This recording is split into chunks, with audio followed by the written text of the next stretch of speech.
Hi guys, hope you are all doing well. And अगर stress हो रहा है कि पेपर आने वाले हैं, क्या होगा क्या नहीं होगा, do not worry. Loki psychologist is here and हम इन 3 दिनों के अंदर पूरा सिलेबस खत्म करने वाले हैं। So this video will be of unit 2 of PID which is intelligence.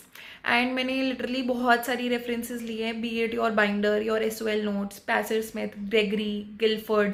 तो बिल्कुल भी इसके अलावा कुछ करने की नीड नहीं है। आई नो वीडियो थोड़ा सा लंबा है, but bear with it and trust me, तुमने नहीं कर लिया तो मैं और करने की नीड नहीं पड़ेगी। इसी के साथ साथ please keep making notes and that would be very helpful for you. And without any delays let's get started. So today will be doing unit 2 intelligence, psychology of individual differences का।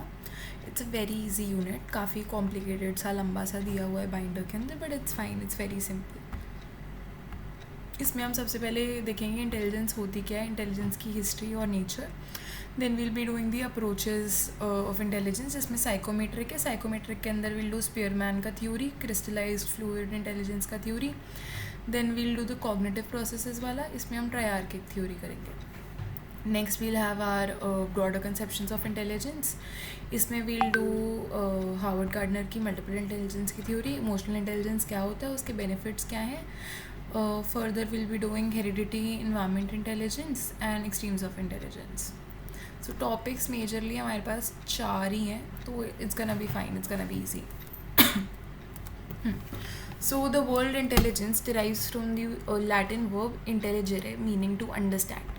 The term intelligentsia was first coined by Cicero in ancient Rome, laying a linguistic foundation. By 15th century, people generally believed that intelligence was monarchic, that is, a single unitary ability or faculty. In 1895, Herbert Spencer introduced the term into psychology and biology, viewing intelligence as the ability of humans to adapt to their environment, a flexible adjustment compared to animals' instinctive responses. Spencer defined intelligence as the capacity to combine various impressions and link it. कुछ भी नहीं है, इतना बड़ा बड़ा लिखा हुआ है। स्टार्टिंग के अंदर जब तुम्हारे पास क्वेश्चन आएगा व्हाट इज़ इंटेलिजेंस करके, या पूरा फुल क्वेश्चन तो कभी भी आएगा ही नहीं व्हाट इज़ इंटेलिजेंस पे। You will get a question like what is intelligence, describe the nature of intelligence, what are the theories of intelligence. तो ये ज़्यादा से ज़्यादा तुम्हारा हाफ जो होता है क्वेश्चन का उतना आएगा 7 मार्क्स में भी। सो इसके अंदर you will just right with the basic की इंटेलिजेंस वर्ड जो था वो लैटिन वर्ड से डिराइव हुआ था। फर्स्ट बार इंटेलिजेंटिया सिसेरो ने कॉइन करी थी टर्म, और पहले माना जाता था मोनार्किक कुछ भी नहीं है। कि तुमने अल्फ्रेड बिने की यूनिफैक्टर थ्योरी करी होगी 12th के अंदर, तो वही चीज़ है कि एक सिंगल यूनिटरी एबिलिटी होती है कि इंटेलिजेंस के कोई पार्ट नहीं होते, या तो बंदा इंटेलिजेंट है या नहीं है। जैसे हमने काफ़ी सारी इंटेलिजेंसेस पढ़ी हैं, एब्स्ट्रैक्ट होती है, म्यूज़िकल होती है, मैथमेटिकल होती है, तो उस टाइम पे ये सब नहीं था। कोई इंटेलिजेंट है तो है, वो चीज़ थी। Okay, it was a single faculty. So in 1895 Herbert Spencer ने टर्म को इंट्रोड्यूस करा साइकोलॉजी और बायोलॉजी के अंदर। तो उन्होंने ये कहा कि ये सिर्फ एक सिंगल एबिलिटी नहीं है, ये एक वो एबिलिटी इंसानों की जो उन्हें अडेप्ट करने के अंदर सपोर्ट करती है और बहुत ज़्यादा एडजस्टेबल, फ्लेक्सिबल बनाती है। जैसे कि हमारे एनिमल्स जो होते हैं वो सिर्फ अपने इंस्टिंक्ट पे एक्ट करते हैं, उनके पास दिमाग नहीं होता है, इनका कहना ये था। सो ही जस्ट वांट्स टू से कि ह्यूमंस हैव एबिलिटी जिससे कि वो अपने इन्वायरमेंट से बेटर अडाप्ट कर सकते हैं, डिसीजन मेकिंग कर सकते हैं। ठीक है, it is the capacity to combine various impressions and linked it to evolutionary psychology. तो इन्होंने वही एवोल्यूशनरी से लिंक करा। एवोल्यूशनरी क्या कहता है कि हमारी कुछ चीज़ें जो होती हैं we inherit from our ancestors. जैसे कि फॉर एग्जांपल लेट्स से कि ह्यूमंस को बिटर टेस्ट क्यों नहीं पसंद, बिकॉज एट ए टाइम जो भी चीज़ें जैसे हम जब इतना सारा कुछ अवेलेबल नहीं होता था, the people use to go and they use to do hunting gathering वगैरह, हंटिंग गैदरिंग करते थे। हाँ, तो जैसे फ्रूट्स वगैरह जो बेटर होते थे they were generally poisonous. So that is why it is said that humans currently they don't like this thing bitter fruits. And it is also said that why that it's a topic in evolutionary psychology ki why are men attracted to women who are more curvy, and that is because earlier in that time it was said that women who had more curves were more fertile, क्योंकि उस time पे the main purpose used to be to have children, right? And another thing is that why women seek men who are more independent, who are more strong, I would say. That is because उनको वो protection चाहिए होता था उस time पे, protection to protect their children and themselves. Okay, so this is what evolutionary psychology says. इसके बाद history of intelligence पे आते हैं कि स्टार्ट कहाँ से हुई। तो सर फ्रांसिस गैल्टन, ये हमारे चार्ल्स डार्विन के कज़न थे। चार्ल्स डार्विन की आपको नेचुरल सिलेक्शन की थ्योरी याद होगी कि सर्वाइवल ऑफ द फिटेस्ट का उन्होंने कॉन्सेप्ट दिया था, ठीक है। तो इन्होंने इन्फ्लुएंस ले ली भाई अपने कज़न से, and he gave his work called hereditary genius. उन्होंने आर्ग्यू करा कि जो इंटेलिजेंस है वो फैमिलीज़ के अंदर रन करती है, और जीनियस जो है वो इट्स लाइक अगर my mother is a genius then I would be a genius, and then my daughter और my son would be a genius, ठीक है। So he said it that it is purely genetic and it is purely biological, ठीक है। तो इन्होंने कहा कि biologically हम इसको मेजर भी कर सकते हैं। तो उन्होंने रिएक्शन टाइम्स को मेजर करा, लोगों के हैंड्स में कितनी स्ट्रेंथ है, सेंसेस कितने शार्प है लोगों के। इनफैक्ट उन्होंने स्कल का भी साइज़ मेजर करा कि भाई ये सोच के कि जिसका दिमाग बड़ा है उसका स्कल बड़ा होगा। सो लाइक ये तो थोड़ा सा वियर्ड सा ही कॉन्सेप्ट हो गया कि जिसका स्कल बड़ा है उसका इंटेलिजेंस ज़्यादा होगा। बट अगैन वही हुआ, इसके क्रिटिसिजम्स निकले कि biological methods fail to predict real life success in academics और जॉब्स। मतलब ऑब्वियसली ना, मान लो मेरा रिएक्शन टाइम बहुत ज़्यादा तेज़ है but I am not scoring well, I am not I don't have the practical intelligence, तो मैं क्या करूँगी। सो वो चीज़ ये प्रूव नहीं कर पाए। Despite the incorrect assumptions, Galton's work sparked scientific interest in object. तो वही हुआ कि इधर से पर एक इंटरेस्ट जागा फील्ड के अंदर कि हम कैसे मेंटल एबिलिटीज़ को साइंटिफिकली मेजर कर सकते हैं। He laid the foundation for psychometrics, science of psychological measurement. Alfred Binet पे आते हैं, very important person.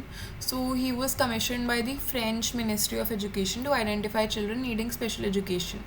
तो French Ministry of Education जो थी उन्होंने इन्हें अपॉइंट करा और इन्हें स्पॉन्सर करा कि आप रिसर्च करो और बताओ कि जो भी चिल्ड्रन है उनमें किसको नीड है एक्स्ट्रा हेल्प की, और किसके let's say somebody is in class 2nd but उसकी मेंटल एबिलिटीज़ ऑफ 5th, और somebody is in class 5th but उनकी mental abilities of class 1st। तो उन बच्चों को आइडेंटिफाई करने के लिए so the goal was to develop a test to find children struggling in regular classrooms so they could get help, not to label intelligence permanently. तो ये था कि जो बायने थे हमारे, he disagreed with the British psychologist जो सिर्फ senses और मोटर स्किल्स पे फोकस करते थे मेजर करने के लिए इंटेलिजेंस को। इन्होंने कॉन्सेप्ट दिया कि इंटेलिजेंस जो है हमारी वो voluntary attention, judgement, problem solving, इन सबको मिला के बनती है, ओके। तो mental abilities are diverse and independent. Example, a person might have poor memory but excellent reasoning, ठीक है। तो वो ये है कि ऐसे नहीं है कि अगर मान लो कि I am very bad at maths does not mean I will be very bad at science also. So he introduce the concept of mental age. अब इन्होंने करा क्या था actually, he went to the teachers, he interviewed the teachers कि एक बच्चे को what are the stepping stones of a particular age, कि जैसे कि लेट्स से कि क्लास 1st के बच्चे को ABCD आनी चाहिए। सो ऐसे कर करके उन्होंने काफ़ी अच्छी रिसर्च करी, टीचर्स के साथ क्वेश्चंस बनाए बैठ के, एंड टीचर्स के साथ क्वेश्चंस नहीं बनाए, he actually ask the teachers कि क्या क्या होता है, then he prepared interview, and उन्होंने काफ़ी सारी चीज़ें मेजर करी। वो गए फिर बच्चों के पास, they ask students, they give them certain test and everything just to figure out कि क्या वो अपने एज के जो भी क्वेश्चंस है वो सॉल्व कर पा रहे हैं या नहीं कर पा रहे हैं। तो इन्होंने मेंटल एज का कॉन्सेप्ट इंट्रोड्यूस करा कि age level at which a child is mentally performing, ठीक है। तो वो कहते हैं ना, तो ये तो बच्चों वाली बुद्धि है। So that is what it is कि आपकी नो मैटर आपकी क्रोनोलॉजिकल एज क्या है, आपकी mental age can be different. जैसे कि 7 ईयर ओल्ड बच्चा अगर वो 10 ईयर ओल्ड की प्रॉब्लम सॉल्व कर सकता है, then that person has the mental age of 10। Why he interviewed the teachers to identify age-appropriate tasks, created test items based on real-world classroom performance, helped school match teaching levels with। हाँ, तो ये हुआ था कि उन्होंने identify तो कर लिया कि किस बच्चे की क्या मेंटल एज है, और फिर स्कूल के अंदर जाके उन्होंने हेल्प करा कि बच्चों को किस तरह से स्पेशल ट्रीटमेंट दिया जाए, उनकी कैसे मेंटल डेवलपमेंट करी जाए। इवन दो ही बिलीव्ड कि मल्टीपल मेंटल फैकल्टीज़ होती है, उन्होंने एक उनके टेस्ट के अंदर he gave a single score likely for practical school use के हिसाब से, ठीक है। तो first practical intelligence test that focus, हाँ, तो इनका जो टेस्ट था वो फर्स्ट टेस्ट था जिन्होंने कॉग्निशन पे फोकस करा, बायोलॉजी पे नहीं करा। जैसे कि हमारे गैल्टन सर ने बायोलॉजी पे फोकस करा था, so his were the first जिसने एक्चुअली कॉग्निशन पे फोकस करा था। लेटर इनकी थ्योरी को, मेंटल एज की थ्योरी को विलियम स्टर्न ने एक्सपैंड करा. सो ही गेव द कॉन्सेप्ट कि इंटेलिजेंट क्वेश्चन जो होता है वो आपकी mental age by chronological as into 100 होता है. So it's like an IQ of 100 means that a child's mental performance matches their age. Above 100 indicate superior. तो क्या होता है हमारा ये इंटेलिजेंस का ग्राफ होता है. सो दिस इज़ हमारा एवरेज, दिस इज़ 100. ठीक है. अब यहाँ पे अगर हम 120 पे आ जाते हैं तो ये सुपीरियर में आता है. एंड यहाँ अगर हम 70 के नीचे चले जाते हैं तो ये डिसेबिलिटी में आता है. ओके. तो जो 100 पे लाई करता है दैट इज़ एवरेज. एंड इसके अंदर यही चीज़ है कि लेट्स से मेंटल एज हम ले लेते हैं 5 और क्रोनोलॉजिकल एज हम ले लेते हैं 10 इंटू 100. अगर हमने ये लिया तो इस बंदे का IQ क्या आएगा. IQ would be 5 into 10 50. So that would come under intellectually retarded. So definitions of intelligence बहुत सारी डेफिनेशंस हैं. एक या दो याद कर लेना, that would be more than enough. It is the David Wechsler की जो है it is the most relevant आज के टाइम पे, बिकॉज इन्होंने सबसे ज़्यादा एक तरह से सबके डेफिनेशंस को कंबाइन करके एक प्रॉपर डेफिनेशन दी है. The global capacity to act purposefully, think rationally and deal with environment effectively. ठीक है. This definition is widely cited. Terms like purposefully, rationally are somewhat vague and are not always linked to a specific measure of behaviors. तो इसमें वही है कि इन्होंने बोल तो दिया कि एक पर्पस के साथ एक्ट करना, रैशनली सोचना और एक इफेक्टिव वे में डील करना इन्वायरमेंट से. बट इन्होंने कभी ये नहीं बताया कि इफेक्टिवली डील करना होता क्या है, किस तरीके को आप कहोगे कि हाँ this is effectively dealing with the environment. तो क्रिटिसिज्म से भी है बट मोस्ट वाइडली यूज्ड यही है. A blunt, pragmatic definition by Boring 1923 stated that intelligence is what intelligence test measures. This led to many definitions tailored into individual. तो इन्होंने तो सीधा सीधा भाई ये कह दिया कि मुझे नहीं पता इंटेलिजेंस क्या है, बट इंटेलिजेंस वो है जो भी आपका टेस्ट मेजर कर लेगा. अब मान लो मैंने एंग्जाइटी टेस्ट दे दिया तो वो इंटेलिजेंस थोड़ी मेजर करेगा. So just kidding. But he said कि जो भी इंटेलिजेंस टेस्ट कंस्ट्रक्ट होते हैं, जो भी आप मेंटल एबिलिटीज़ को मेजर कर रहे हो, वो उससे जो भी निकल के आ रहा है दैट इज़ योर इंटेलिजेंस. तो this was a very vague thing to say. And इससे बहुत सारी डेफिनेशन निकल गई. जैसे बाइने का जो टेस्ट है उसकी अलग उसने डेफिनेशन निकाल दी. फिर उसके बाद टर्मन ने जो उसको मॉडिफाई करके स्टैनफोर्ड बाइने टेस्ट बनाया था उसकी अलग डेफिनेशन आ गई. फिर वेशलर के टेस्ट की अलग डेफिनेशन निकल गई. So it didn't make sense. अब देखते हैं कि हमारे बाइने जो हैं ये इतने इम्पॉर्टेंट क्यों हैं.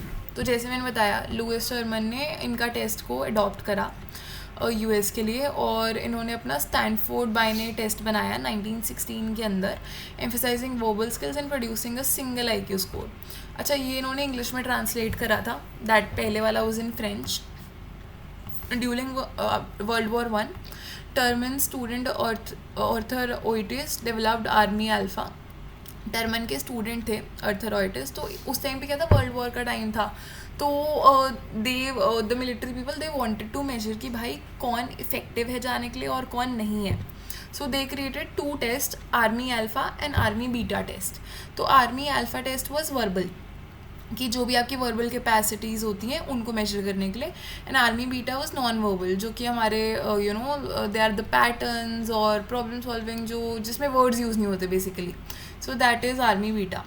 सो ये वर्ल्ड वॉर के टाइम पे ना इंटेलिजेंस टेस्ट का बहुत ज़्यादा वो हो गया था, क्या बोलते हैं, बहुत बढ़ गया था, because a lot of it was used. Group intelligence test to screen millions of US I told you a lot of people, millions of people were tested on these. And success of army test led to the widespread development of group intelligence test for schools like Lodge, Thorndike, Otis, Lennon School Ability Test. तो it's like वहाँ पे क्योंकि एक बार आपको जब किसी चीज़ को बूम मिल जाते हैं तो वो चीज़ हर जगह बढ़ती जाती है. So then after the Army test was successful, उन्हें स्कूल्स के अंदर भी लाया गया. डिफरेंट टेस्ट पर देयर ग्रुप टेस्ट कंडक्ट करवाए गए. Now psychologist David Wechsler, he criticized the verbal focus of Stanford Binet test and introduced test measuring both verbal and non. अब पहले क्या था कि इन्होंने हमारा जो बाइने थे इन्होंने वर्बल पे डाला, टर्मन ने भी उसको वर्बल पे रखा. फिर हमारे अर्थर ओइटिस आए, उन्होंने एक वर्बल बना दिया जी, एक नॉर्मल बना दिया. डेविड वेस्लर ने कहा कि नहीं, हम दोनों चीज़ों को अलग अलग नहीं कर सकते, हमें एक साथ दोनों को कंबाइन करना पड़ेगा. So he gave various test like WAIS इन 1939 एडल्ट्स के लिए, WISC चिल्ड्रन के लिए, एंड WPPSI प्री स्कूलर्स के लिए.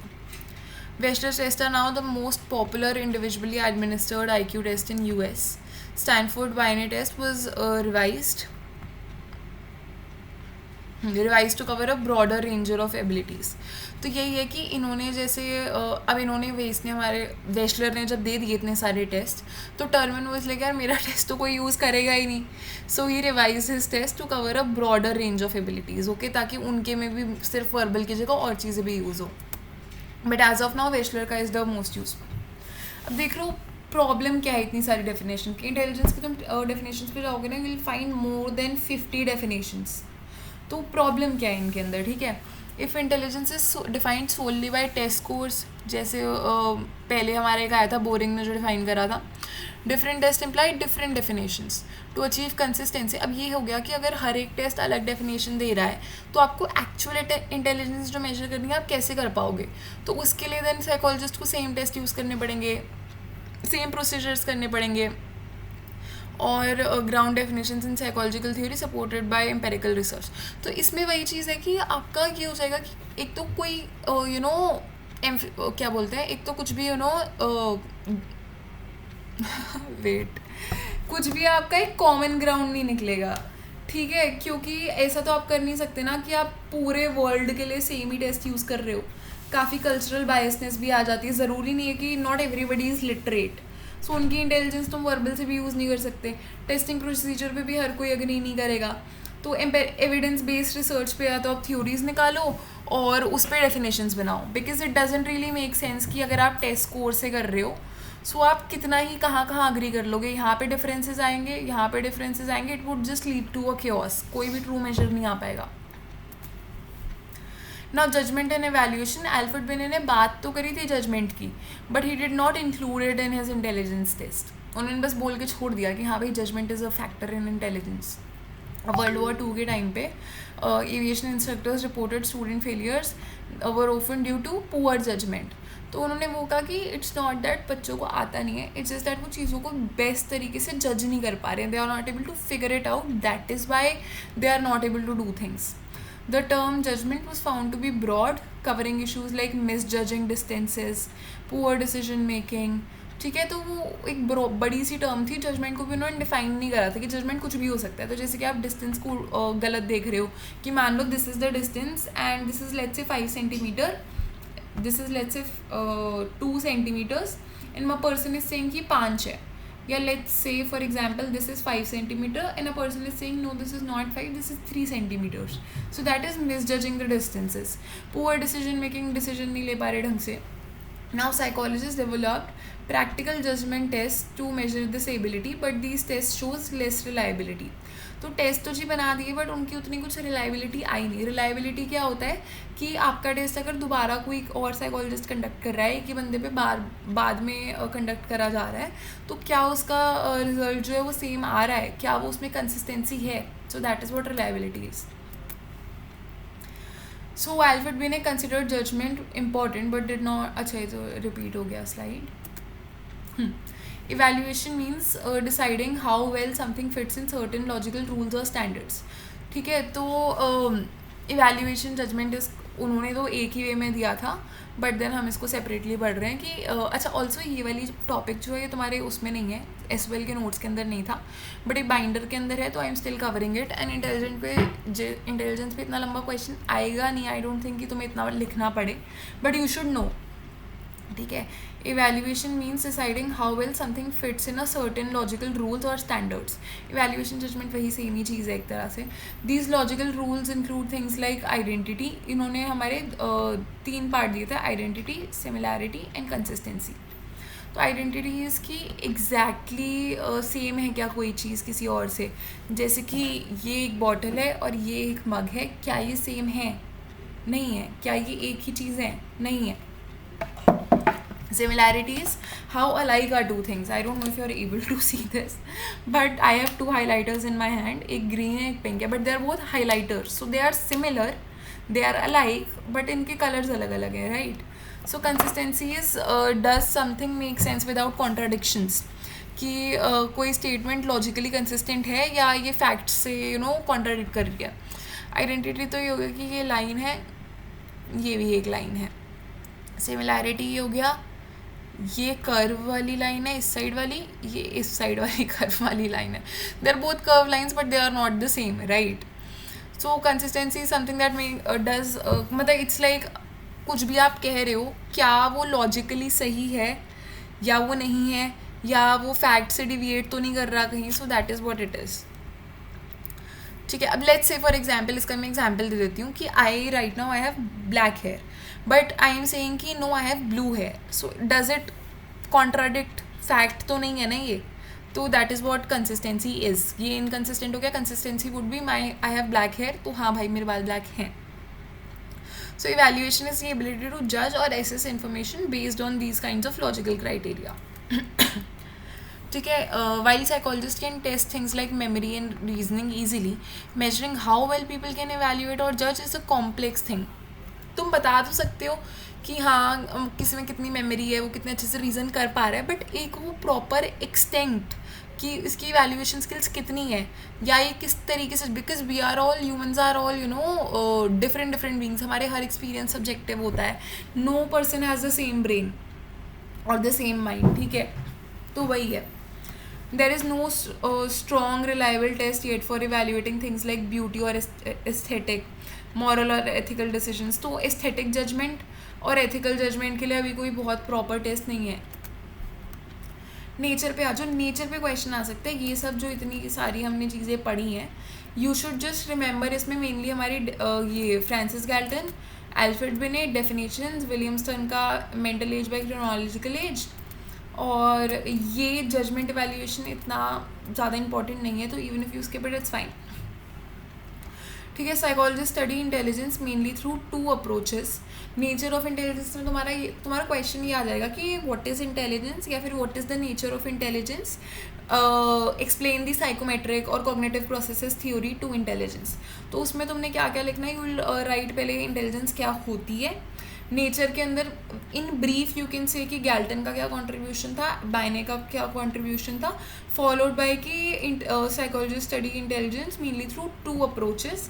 एक हमारी साइकोमेट्रिक है, एक है हमारी कॉग्निटिव. इसके अंदर even if the question is इनमें से किसी एक का, लेट्स से साइकोमेट्रिक का क्वेश्चन है, देन ऑल्सो एक ब्रीफ पैराग्राफ दोनों पे लिख देना. जितना मैंने लिखा है उतना ही लिख दोगे, that is also enough. It should just right something, okay. उसके बाद मेन वाला एक्सप्लेन कर देना. सो साइकोमेट्रिक अप्रोच जो होती है, it focuses on mapping the structure of intellect and identifying mental abilities that can influence test performance. Cognitive approaches भी कह सकते हो तुम इसको, और इसको इंफॉर्मेशन प्रोसेसिंग भी अप्रोच भी कह सकते हो. So it examines the specific thought. तो it is like doing things and this is कि उस चीज़ के पीछे का प्रोसेस क्या है. ठीक है, so coming to psychometric approaches, they map the structure of human intellect. They identify and measure mental abilities, then underlie performance on कि क्या एबिलिटी क्या है जो तुम टेस्ट पे परफॉर्म कर रहे हो. ठीक है, तो focus on individual differences in intellectual performance, लोग कैसे डिफर करते हैं. So psychometrics is basically an analysis of psychological data, कि psychometrics is measuring your intellectual data. Okay, so researchers test people on the basis of people on multiple tasks and look for patterns of performance. कि एक ही बंदे को आपने बहुत सारे task दे दिए हैं, उसमें से आप कुछ पैटर्न निकाल रहे हो परफॉर्मेंस का क्या आ रहा है. If someone scores similarly across task, it is assume that they use the same mental ability. ठीक है, मान लो मैंने तुम्हें एक पजल करने को दे दिया और मैंने तुम्हें साथ में सुडोकू करने को दे दिया, तो अगर तुम्हारे दोनों में रिजल्ट सेम है तो इट विल बी अज्यूम्ड कि तुम्हारी जो तुम्हारी मेंटल एबिलिटी उसके अंदर यूज़ हो रही है पजल के अंदर, वही तुम्हारी सुडोकू में भी यूज़ हो रही है, because you manage to somehow get consistent results. ठीक है, यूज़ ऑफ कोरिलेशन. सो इसके अंदर ये है कि abilities that show similar performance are assumed to be linked. These correlations help to identify core cognitive abilities. ठीक है, तो ये चीज़ तुम फैक्टर एनालिसिस में भी करोगे। तो हाँ, तो वही आ गया, फैक्टर एनालिसिस ही आ गया। So it is a method to group related abilities, helps in identifying clusters. अच्छा देखो, मान लो तुम्हारे पास एबिलिटी ए है, तुम्हारे पास एबिलिटी बी है, और तुम्हारे पास एबिलिटी सी है। ये सारी की सारी तुम्हें प्रॉब्लम सॉल्विंग में ही in the end of the day help कर रही है। तो तुम्हारा वो एक क्लस्टर में आ जाएगा, दैट इज़ प्रॉब्लम सॉल्विंग। ठीक है, जैसे ये हमारा verbal reasoning, special skills, memory, ये अलग अलग क्लस्टर्स हो गए, इनके अंदर अपने अलग अलग पार्ट्स आते हैं।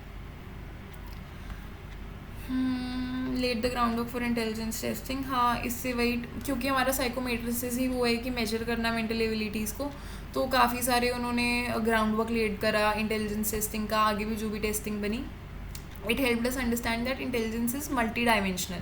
तो साइकोमेट्रिक ने ये नहीं कहा कि इंटेलिजेंस एक ही है, उन्होंने ये एक्सप्लेन करने की कोशिश करी इस अप्रोच के अंदर। हम यही देखेंगे आगे, तुम थ्योरीज भी पढ़ोगे, तो इंटेलिजेंस को एक फैक्टर में नहीं देखा जा रहा, मल्टीपल फैक्टर्स में देखा जा रहा है, एंड उसको एक ग्रुप में देखा जा रहा है, क्लस्टर्स के अंदर देखा जा रहा है। हाँ, सो coming two factor analysis. So it is a statistical technique that examines pattern of correlations among different test scores. ये मैंने तुम्हें बता ही दिया. Helps identify cluster of related abilities called factors. Purpose in intelligence testing, it is to detect the common traits or mental abilities measured across various tests, to group tests that measure similar skills together into factors like verbal ability, mathematical reasoning, space. तो जैसे एक तुमने काफ़ी सारे test में देखा होगा, जैसे एप्टीट्यूड टेस्ट होते थे, if you ever gave those in school. हमारे स्कूल में तो ज़बरदस्ती करवाते थे. तो उसके अंदर क्या होता था कि सेक्शन ए होता था आपका वर्बल का, सेक्शन बी आपको होता था मैथमेटिकल का, एक लिंग्विस्टिक्स, मतलब इट्स लाइक अलग अलग सेक्शंस होते थे. तो दिस इज़ दैट ओनली. जैसे कि हाँ देखो, क्लस्टर 1 हो गया हमारा लैंग्वेज का, लेट इट बी वर्बल. सो ये हो गया हमारा वोकैबुलरी हो गई, इसमें सेंटेंस कंप्लीशन आ गया, रीडिंग कॉम्प्रिहेंशन आ गया. So these are all verbal ability, right. तो नेक्स्ट क्लस्टर मान लो अर्थमेटिक है, नंबर पैटर्न्स देखना हो गया, क्वांटिटेटिव रीजनिंग करना हो गया. तो ये सब मैथमेटिकल रीजनिंग के अंदर आ जाते हैं. Why it matters? It is because it shows intelligence is not one skill, it is multi-dimensional. It helps in creating better intelligence tests that assess specific cognitive abilities. अब मान लो मैंने एक इंटेलिजेंस टेस्ट के अंदर क्लस्टर ए भी दे दिया, cluster B भी दे दिया, तो मैं एक साथ वो मेजर नहीं कर पाऊंगी. मेरा जो आंसर है, मान लो कि बंदे की mathematical is very low and उसकी वोकैबुलरी वाली, वर्बल वाली, इट इज़ वेरी हाई. तो अगर मैंने इन दोनों को एक ही टेस्ट में ले लिया, कंबाइन कर दिया, और विदाउट डिवाइडिंग एनी सेक्शंस और एनीथिंग, तो क्या होगा कि मेरी ओवरऑल टेस्ट का एवरेज आएगा, that would be very bad. Why? Because इसके अंदर तो बंदा अच्छा है, बट इसके अंदर बंदा बहुत ही गंदा है. तो तुम्हारा ओवरऑल अच्छा चल जाएगा. You wouldn't be able to understand कि हाँ भाई इसकी वर्बल एबिलिटी अच्छी है, जस्ट से कि बंदा तो you know it's a dumb person. But that's not true, because intelligence multi dimensional होती है. एक बंदे के लिए इंटेलिजेंस, मतलब इट्स नॉट नेसेसरी कि जिसको मैं मान रही हूँ कि इंटेलिजेंस है, वो तुम भी मानो इंटेलिजेंस है. There are different categories. सिर्फ साइंस वाले पढ़ाकू नहीं होते, ह्यूमैनिटीज़ वाले भी होते हैं. So that's what it is. ठीक है. So now coming to Spearman का G factor. It's a very important theory.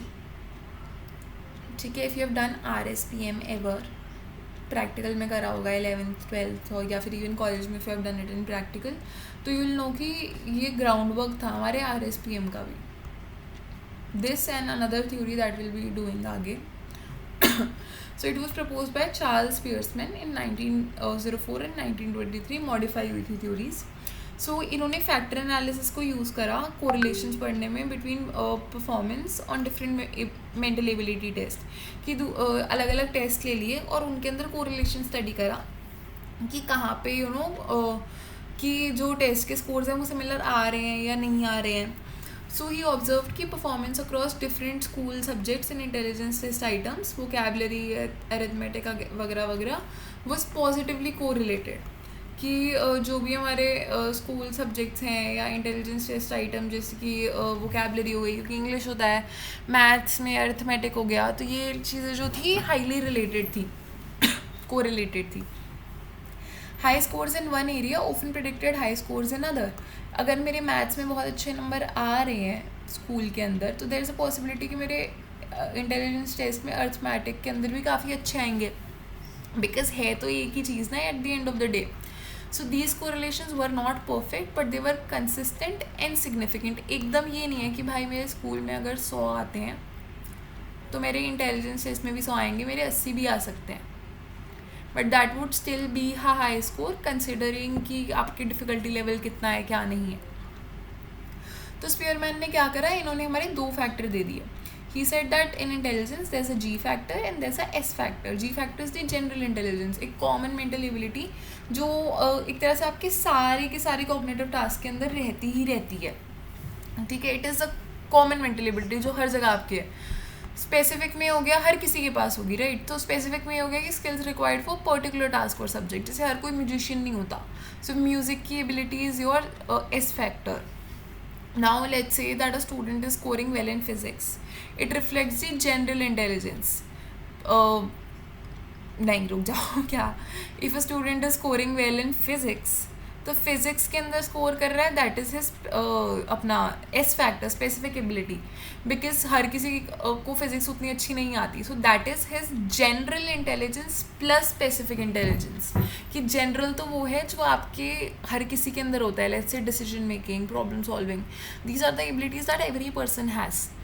तो general intelligence plus specific intelligence हो गई हमारी यहाँ पे फिजिक्स की एबिलिटी. फिजिक्स के अंदर कितना कोई अच्छा है नहीं है.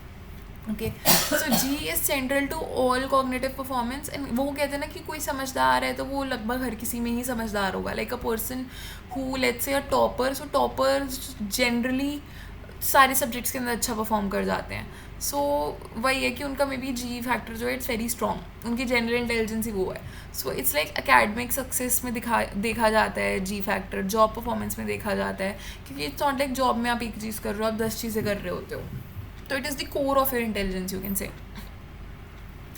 ये मैंने एक आधा रिसर्च एग्जाम्पल लगा दिया है. लिखोगे आंसर में तो आंसर बहुत वो अच्छा लगता है कि द एग्जामिनर वुड थिंक कि हाँ इसने कुछ पढ़ा है. नहीं भी लिखोगे तो भी it's fine, it's not required but it does add some points. So G वही है कि जी हमारा प्रिडिक्ट करेगा एजुकेशन और वर्क सक्सेस, और G predicts job success better than job specific skills. हाँ, तो इसके अंदर यही कि जो हमारा जी फैक्टर है, भले ही आपके पास स्पेसिफिक स्किल्स हैं उस जॉब की या नहीं है, बट अगर आपकी जनरल इंटेलिजेंस हाई है ना, आपको पता है कि हाँ भाई मुझे इस सिचुएशन में ऐसे डील करना है, तो you will be able to perform better. That's what Smith and Hunter said. Okay, and then another study said कि जी जो है वो सबसे इंपॉर्टेंट कॉग्निटिव डायमेंशन है.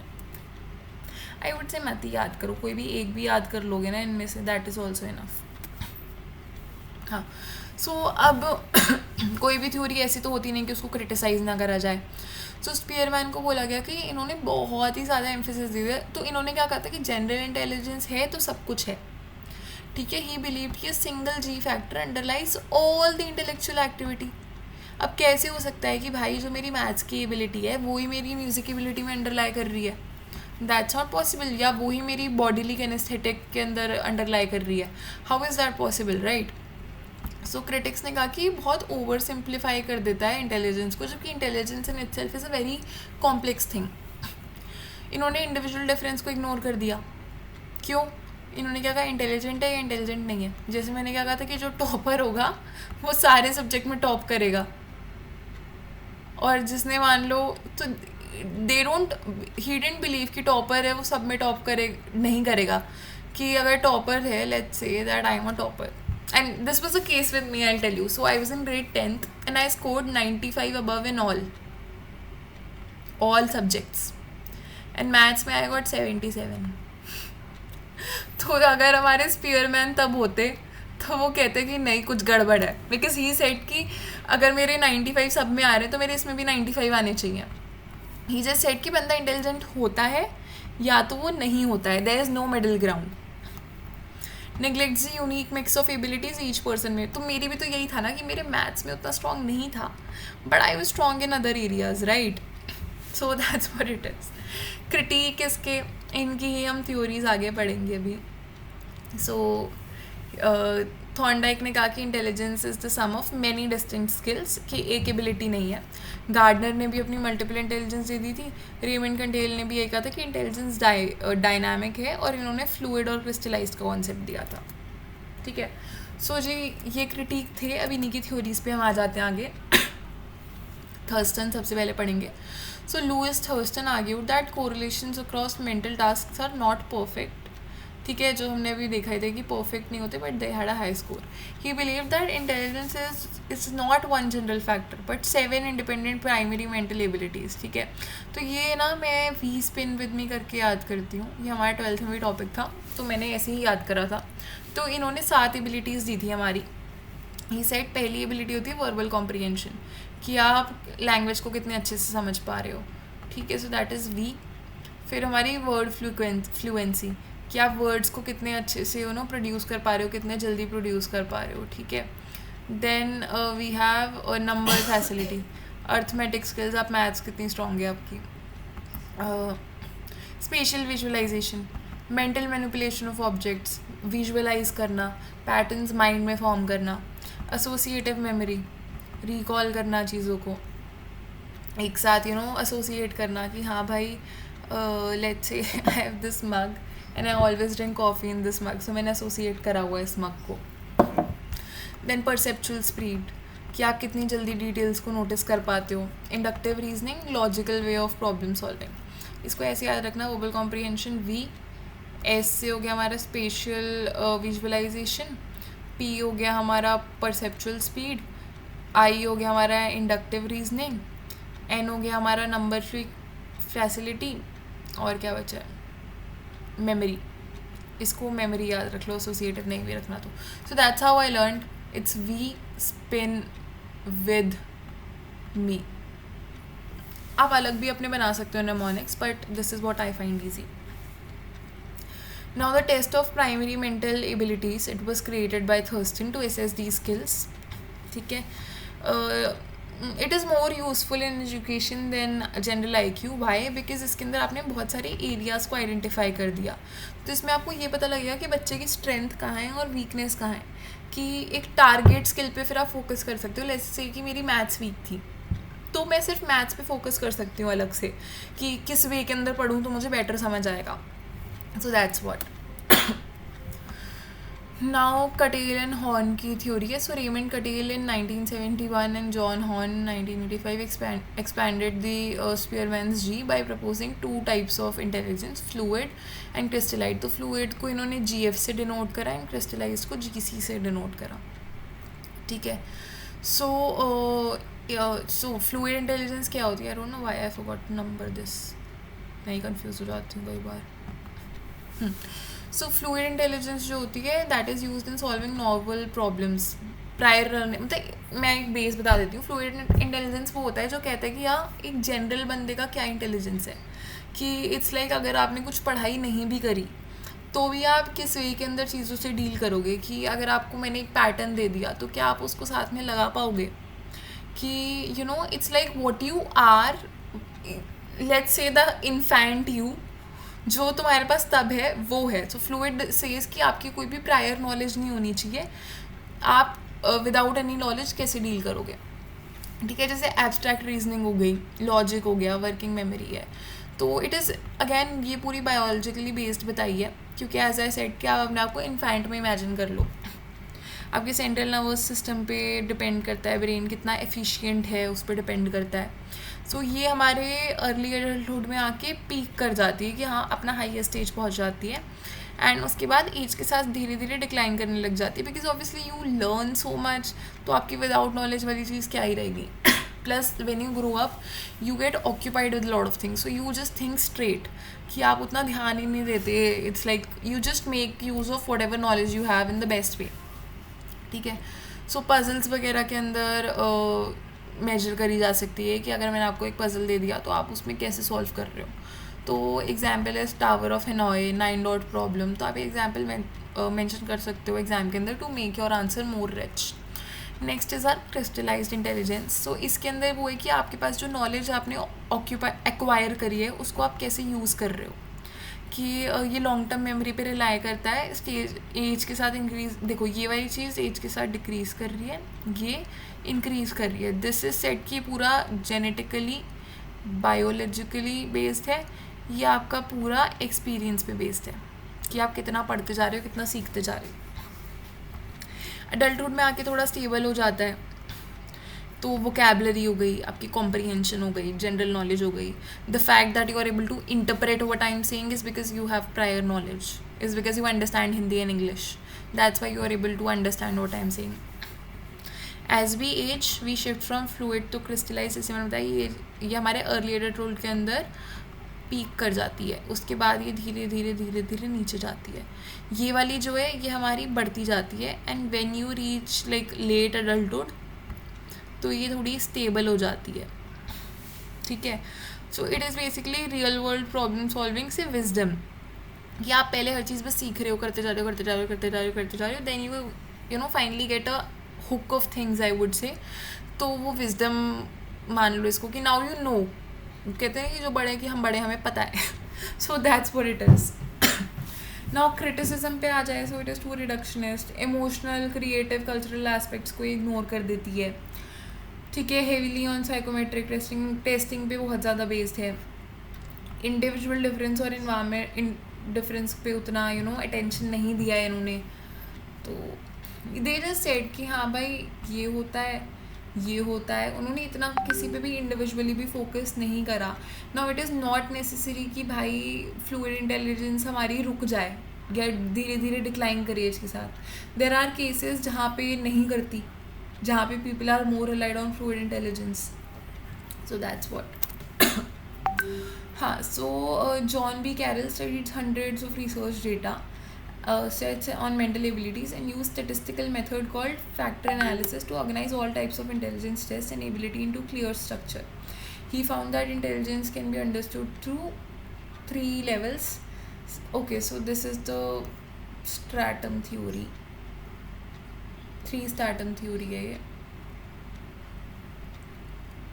I'm sorry guys, it takes a lot of time to make presentations,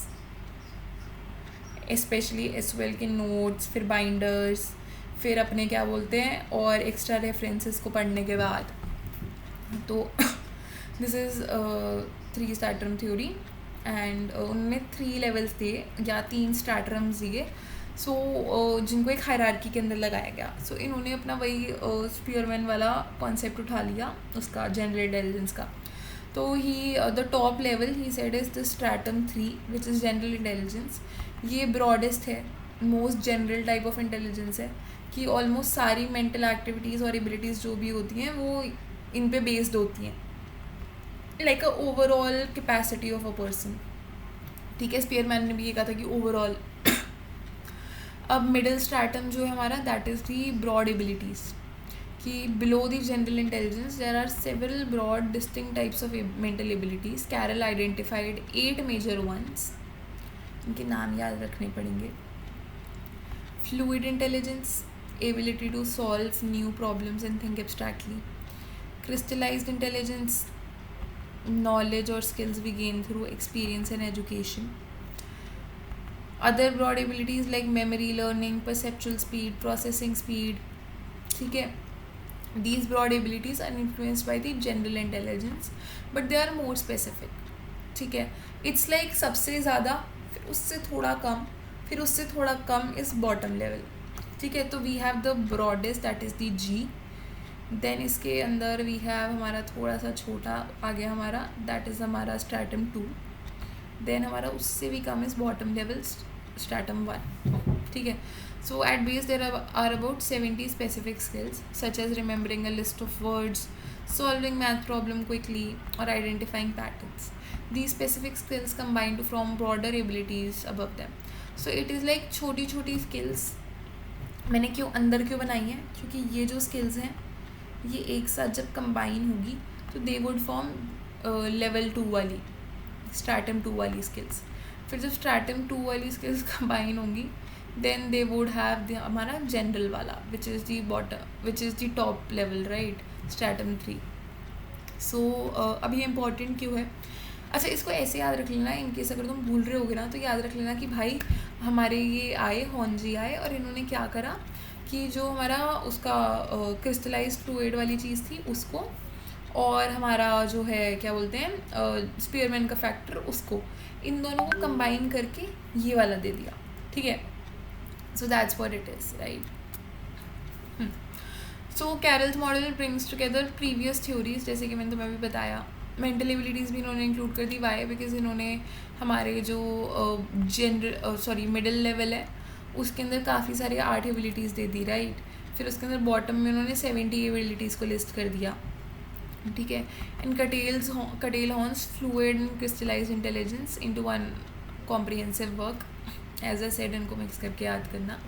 it shows how intelligence is both general, affecting all the mental task, and specific और different skills for different task. तो इनका concept वही Spearman वाला था, general और specific. इन्होंने बस वो स्पेसिफिक के अंदर 2 और पार्ट्स डाल दी, which is your middle level and your bottom level.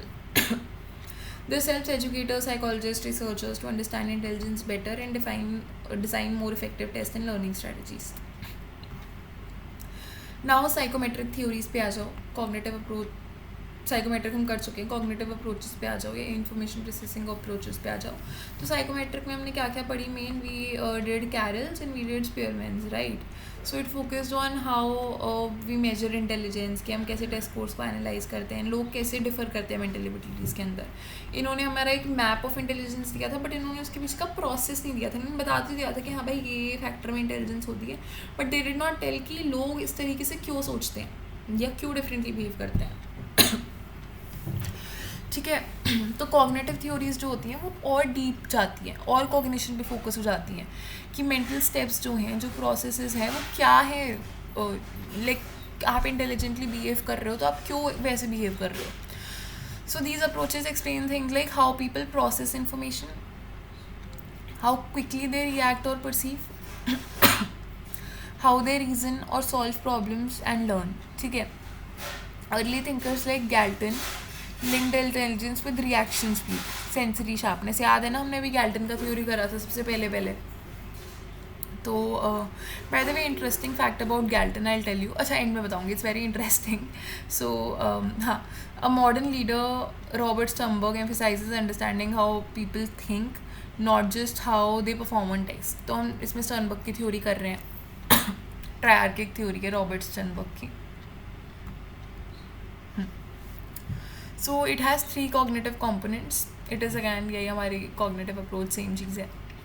These describe the mental processes behind the intelligent behavior. इन्होंने पहले क्या करा, इन्होंने 3 components दिए, उसके बाद 3 types of intelligence दिए. तो पहले हम components करेंगे, then we'll go with the types. तो these are your components.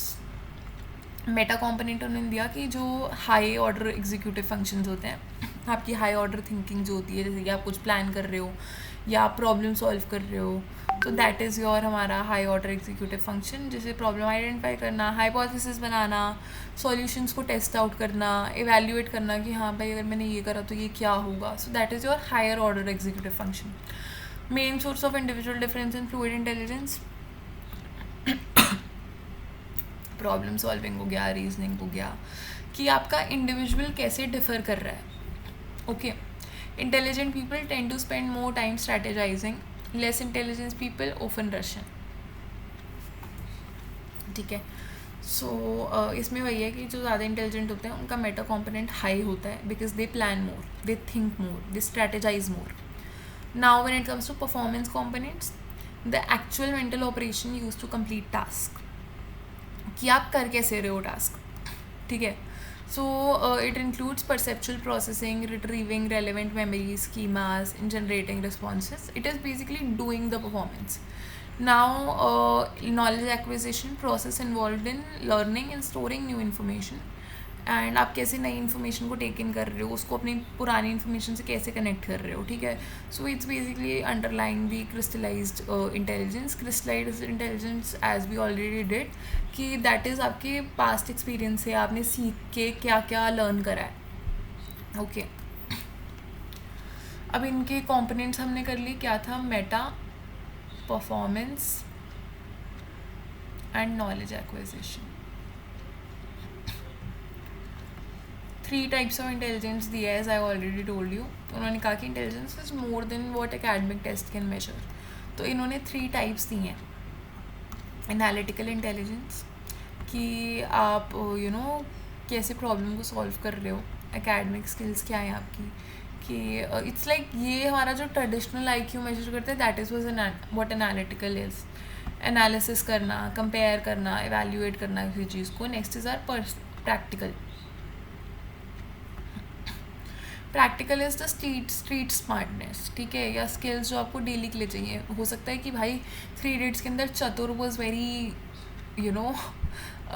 He had high analytical intelligence, but Rancho के पास प्रैक्टिकल इंटेलिजेंस थी, because it's like he was a रट्टू तोता ना.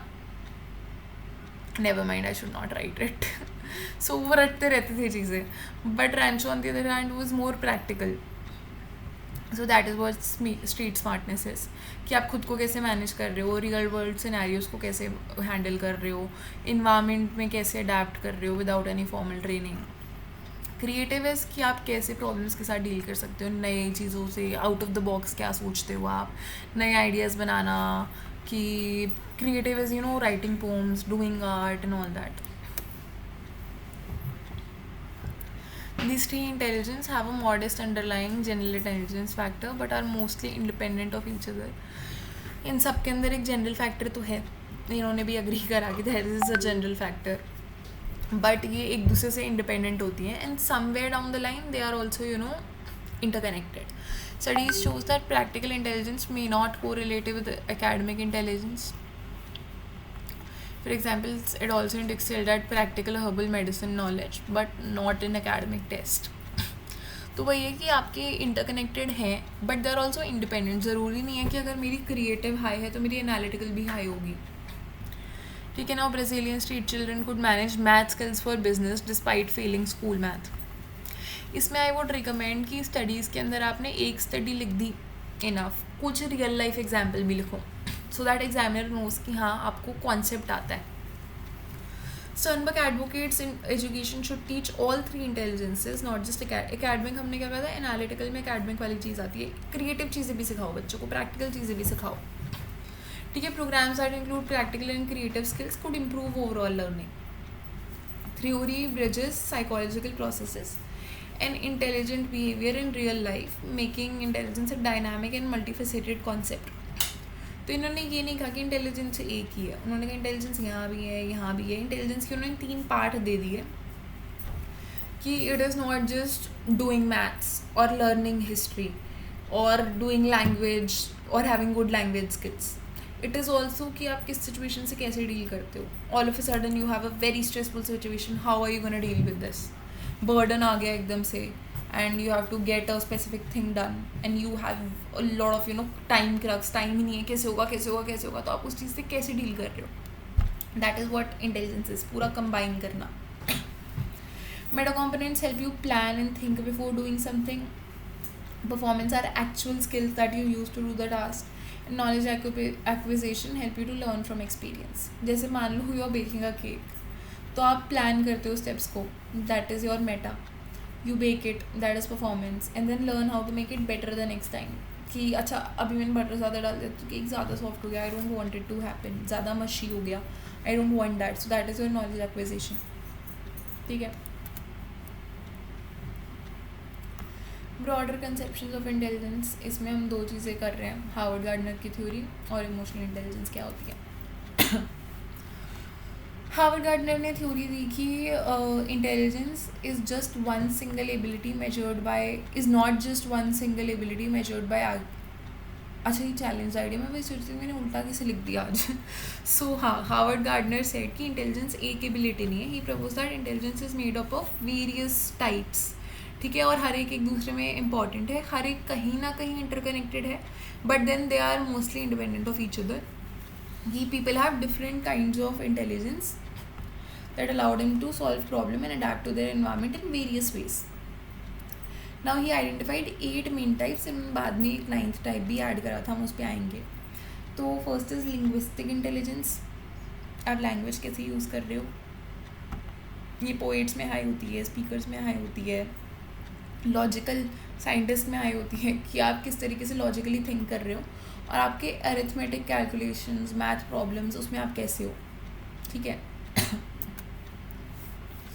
Visual spatial intelligence, ability to think in pictures and understand space, useful for artist, architects and pilots. मतलब basically sense of direction एक कि I personally have, I feel that I have a very low spatial intelligence. Because I can't perceive directions at all. And मेरे को वो है कि like Galton ने एक टेस्ट भी लिया था. I tell you about the theory of Galton. He gave the Galton bar. So मान लो उसने 5 मीटर्स का बार रखा है कहीं पे. ही वुड आस्क पीपल कि तुम्हें कितना लग रहा है. सो आप किस वे में परसीव कर रहे हो, कितना आपके परसेप्शन में कितना आ रहा है. And a person like me would have said 6 or 9 or 3 because I personally don't feel that I have a high special intelligence. कि आप कैसे अपने माइंड में पिक्चर्स बना सकते हो, पैटर्न्स बना सकते हो, that is what your special is. ठीक है. आर्किटेक्ट्स हो गए, आर्टिस्ट हो गए, वो बिल्डिंग डिज़ाइन करना, एंड पायलट्स को भी, क्योंकि there is a wide space when they are flying a plane. तो कैसे परसीव कर रहे हैं, क्या कर रहे हैं, that is what it is. Musical intelligence, आप कितने अच्छे से रिकॉग्नाइज कर सकते हो म्यूज़िक को, साउंड्स को, उन्हें क्रिएट कर सकते हो, अप्रिशिएट कर सकते हो, आप कितने सेंसिटिव हो साउंड्स के लिए, फ्रीक्वेंसीज़ के लिए, that is what it is. Singers बहुत इसमें हाई होते हैं. Bodily kinaesthetic is skill in controlling body movements. बहुत क्यों कहते हैं ना कि यार इसमें क्या है, इसमें हड्डी है या नहीं है, is this a person made of rubber. Lot of people say that, right, because they are too flexible. So that is bodily kinesthetic intelligence, कि आप अपनी बॉडी को किस वे में, मूवमेंट्स को कैसे कंट्रोल कर पा रहे हो. तो डांसर्स, एथलीट्स वगैरह में हाई होता है. इंटरपर्सनल इज़ कि आप अपने इंटेलिजेंस को कितना, अपने इमोशंस को कितना अंडरस्टैंड कर पा रहे हो, और आप वैसे ही कितनों लोगों के साथ अच्छे से डील कर पा रहे हो. कि खुद को समझना और दूसरों को समझना, दैट इज़ इंटरपर्सनल. ये थेरेपिस्ट के अंदर बहुत हाई होती है, टीचर्स में हाई होती है, लीडर्स में हाई होती है. Intrapersonal is completely about your self, कि आप खुद को कैसे समझ रहे हो. इंटर वॉज आप दूसरों को कैसे समझ रहे हो. इंटराइज आप अपने आप को कैसे समझ पा रहे हो, अपने इमोशंस, अपनी मोटिवेशंस, अपने डिज़ायर्स. ठीक है. Next is naturalistic. It is the ability to recognise और अंडरस्टैंड नेचर. कुछ लोग को होता है ना, नेचर से बहुत प्यार होता है. I know a few people जिनके पास अपने आप बर्ड्स आ जाते हैं और बटरफ्लाइज आ जाते हैं. So it we can link it to that, कि आप कितने अच्छे से नेचर को समझ पाते हो. Gardner also suggested a possible 9th type called existential intelligence. मैंने कहा था उन्होंने एक और दी थी, which involves thinking about big questions like the meaning of life, human existence. So it is अपनी जो humanistic theory होती है ना, तुम existential को वही मान लो, कि unlike traditional intelligence that mostly measure linguistic, logical, mathematical, spatial, Gardner's theory recognizes ways in which people can be smart. ठीक है. तो वही है कि ज़रूरी नहीं है, जैसे आई टोल्ड यू कि let's say that I am very good at psychology. Now you might not be very good at psychology, or a third person might not be very good at psychology, but they would be great at, let's say, baking, or they would have amazing cooking skills, or they would have amazing dancing, singing skills. ठीक है. तो वो है कि किस तरीके से, it is like many ways जहाँ जहाँ इंडिविजुअल्स अपना लीड ले सकते हैं. सो गार्डनर सेड कि भाई ऐसे नहीं है कि एक ही बंदा इंटेलिजेंट है, everybody is smart in their own ways. So he was more of a equality वाला person, I would say. अच्छा, यही वो ये एग्जाम्पल हो गया कि म्यूज़िक में गुड है तो ज़रूरी नहीं है कि मैथ्स में हो भी सकता है, but it's not necessary. Now Gardner's theory has a big impact on education by encouraging teachers to recognise. इन्होंने वही कर दिया ना, इन्होंने सबको अपना अपना बना लिया. ही सेड कि नहीं, जस्ट बिकॉज तुम्हारे नंबर नहीं आ रहे हैं डज नॉट मीन कि तुम इंटेलिजेंट नहीं हो. तुम्हें अपनी एबिलिटी ढूंढनी चाहिए. So I am not a motivational speaker, but Gardner was. Coming to the PASS theory. भाई इस थ्योरी ने मेरा 12th में बहुत ज़्यादा दिमाग ख़राब करा था. And I don't know why, but I just always could not understand this theory. And इस पर मैंने बहुत ज़्यादा एम्फेसिस करा था. And that's when I finally understood. तो मैं अच्छे से समझाऊंगी. And it is a very very very very very basic theory. इसमें कुछ भी नहीं है. थोड़ा सा बैकग्राउंड देख लेते हैं. लॉरिया ने जो थ्योरी दी थी उनके उस पर ये बेस्ड है. एंड उन्होंने कहा था कि जो ब्रेन है it integrates information in 2 main ways. एक तो होता है हमारी साइमल्टेनियस और एक होता है सक्सेसिव. साइमल्टेनियस इसकी एक स्टिमुलाई को combining stimuli into special groups, की जो भी आपकी स्टिमुलाई है उसको अलग अलग ग्रुप्स के अंदर लगाना. जैसे कि शेप्स को रिकॉग्नाइज करना, लेटर्स को रिकॉग्नाइज करना, ठीक है, पैटर्न्स रिकॉग्नाइज करना. Successive integration is organising stimuli in a time based sequence. जैसे कि A B C D E F G अगर मैं तुमसे पूछ लूँगी कि जी से पहले क्या आता है, तो your mind would go at ABCDEFG, F आता है, so that is successive. He also identified 3 functional units of brain. That was first unit was the subcortical area, जो हमारा ब्रेन स्टेम है, मिड ब्रेन है, थैलेमस है, कि जहाँ से हमारी जो है अटेंशन ओरिजिनेट होती है. ब्रेन स्टेम जो होता है आपका वो नीचे की तरफ होता है, एकदम last part of the brain. Second unit is your sensory cortex. Parietal lobe जो होता है, टेम्पोरल लोब होता है, ऑसिपिटल लोब जो होता है, जो कि रिस्पॉन्सिबल होते हैं हमारे दोनों के लिए, साइमल्टेनियस और सक्सेसिव प्रोसेसिंग के लिए. थर्ड यूनिट फ्रंटल लोब होता है, जो आपके यहाँ फोरहेड पे होता है. It is responsible for planning and initiating motor output. यार ये थोड़ी बायो वाली चीज़ है, तो ये याद ही करनी पड़ेगी. वन इज प्लानिंग, वन लगाना भूल गई. अब देखो यार, एक एक करके मैं पीपीटी बना रही हूँ, तो थोड़े बहुत एरर हो जाते हैं टाइपिंग के अंदर, सो काइंडली इग्नोर दोस. तो अब मेन हम थ्योरी पे आ जाते हैं. अच्छा, ये हमारी दी थी JP दास, जैक निगलेरी दास, और ये मैं लिखना भूल गई हूँ, sorry. Jack Naglieri and किरबाय.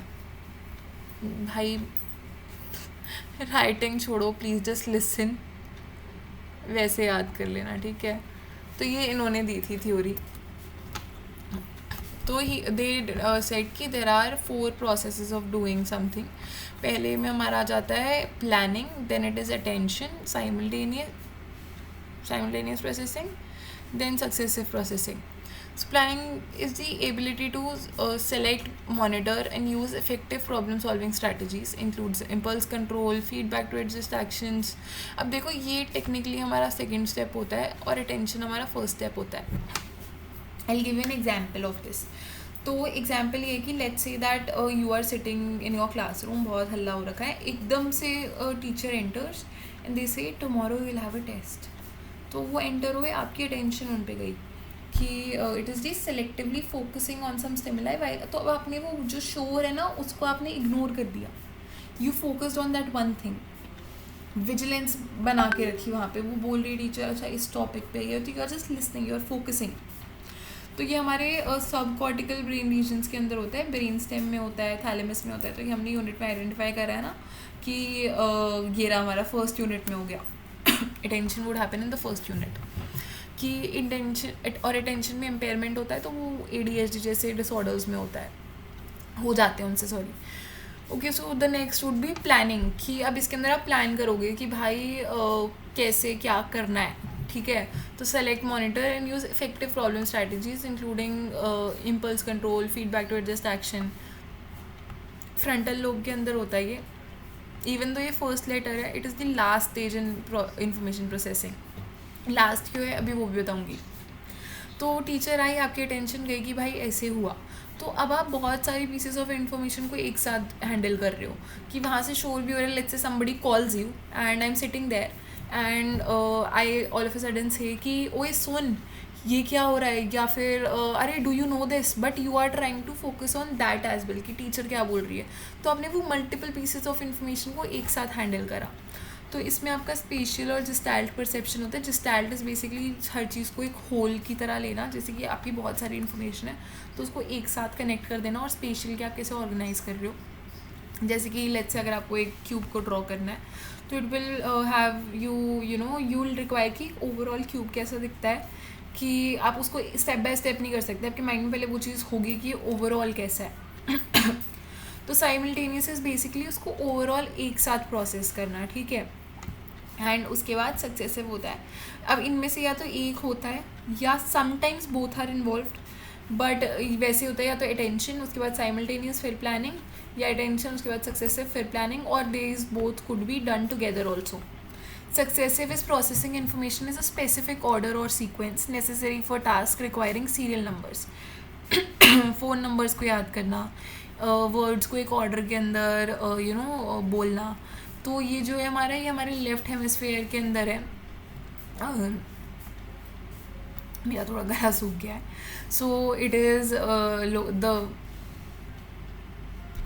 Left hemisphere के हमारा जो ब्रेन एरियाज हैं, they are responsible for successive processing.